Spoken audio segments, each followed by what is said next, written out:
Hakuna siku mtaniona nikifanya kazi na William Ruto. Maadili yangu na yake haipatani. Nimekuexplainia moja kwa moja kwamba siwezi kaa na mtu hapa. Najua Biblia ilisema ni huwezi kubaliwa kujenga hekalu ya Mungu kama mkono wako umemwaga damu. Ulisikia wapi? Ulisikia wapi? Sababu Daudi alikatazwa.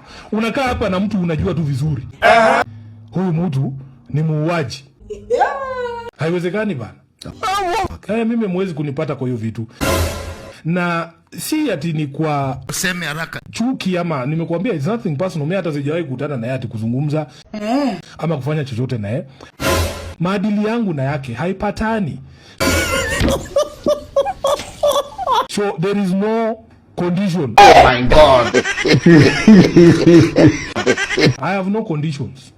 Under which hata akisema ni support ni kuwe president ya kuwe sijui whatever nitakataa.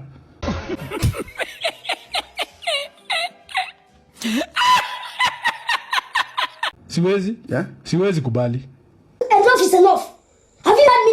Enough is enough. Hawa ndugu zetu wa upinzani. Mheshimiwa party leader. Ukimkaribisha mtu ndani ya ODM, lazima uniambie vile tabia yake na yangu inafanana. Mnanielewa? Uhusiano tulioweka na serikali ya UDA. useme haraka Mkataba huo baba mwenyewe aliwaambia mwenye kuandika ni nani? Sifuna. Mimi huyu. Sasa wale ambao mlifanya fasaha katika shule, kuna mwandishi kwa mfano Chinua Achebe.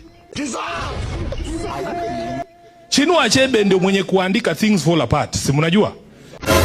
Wewe ukikutana na Chinua Achebe leo, unaweza kupingana na yeye ni nini iko kwa hiyo kitabu?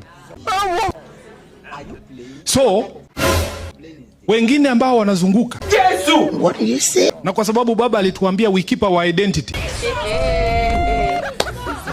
Mimi rangi yangu ni hii chungwa. Okay. Now your head correct. Hawa wote ambao unaona hapa ni members wa Central Committee. Tuliketi tukasikizana kwamba tujaamua jinsi ambavyo chama kitaingia katika uchaguzi wa 2027.